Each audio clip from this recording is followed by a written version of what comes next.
সিলেটে শুরু বাংলাদেশ দলের স্কিল ট্রেনিং। 2 দফায় অনুশীলন করেছে ক্রিকেটাররা। যোগ দিয়েছেন ফিল্ডিং কোচ জেমস প্যামেন্ট। এই ভেন্যুতে ম্যাচ সিনারিওর পাশাপাশি খেলবে প্র্যাকটিস ম্যাচ। 26 অগস্ট মুখোমুখি হবে এইচপি দলের। এশিয়া কাপ প্রস্তুতির নতুন পথচলা চায়ের শহরে, তবে বাংলাদেশ দলের প্রতিপক্ষ হয়েছে প্রকৃতি। দুপুরে কিটব্যাক নিয়ে সিলেট আন্তর্জাতিক স্টেডিয়ামে হাজির ক্রিকেটাররা। ভেজা আউটফিল্ড, কিছুটা সময় নিয়ে অনুশীলনে নেমেছিল ফিল সিমন্স শিষ্যরা।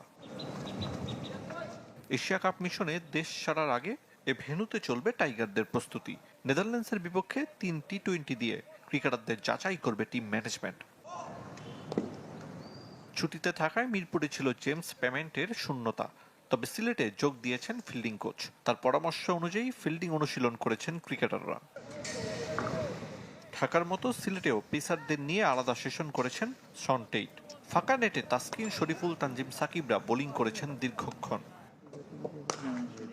আর ব্যাটারদের নিয়ে ব্যস্ত সময় পার করেছেন সিনিয়র সহকারী কোচ মোহাম্মদ সালাউদ্দিন। নেটে ব্যাট হাতে দীর্ঘক্ষণ অনুশীলন করেছেন লিটন দাস, পারভেজ ইমন, তাওহিদ হৃদয়রা। বিশেষ করে স্পিনারদের বেশি সামলেছেন। বড় শট খেলার প্রবণতা ব্যাটারদের। দুপুর গড়িয়ে সন্ধ্যা, রাত 2 দফায় অনুশীলন করেছে টিম বাংলাদেশ। সপ্তাহখানেক একই নিয়মে চলবে টাইগারদের স্কিল ট্রেনিং। সিরিজ খেলতে আগামী 26 আগস্ট বাংলাদেশে আসবে নেদারল্যান্ডস দল। সিলেটে অনুষ্ঠিত হবে এশিয়া কাপের প্রস্তুতি এই সিরিজ। 30 আগস্ট প্রথম ম্যাচ, এরপর 1 ও 3 সেপ্টেম্বর হবে সিরিজের দ্বিতীয় শেষ ম্যাচ। প্রস্তুতি নিশ্চিত। এর মধ্যে ঢাকা পর্বের ক্যাম্প শেষ করাচ্ছে টাইগার অনুশীলন।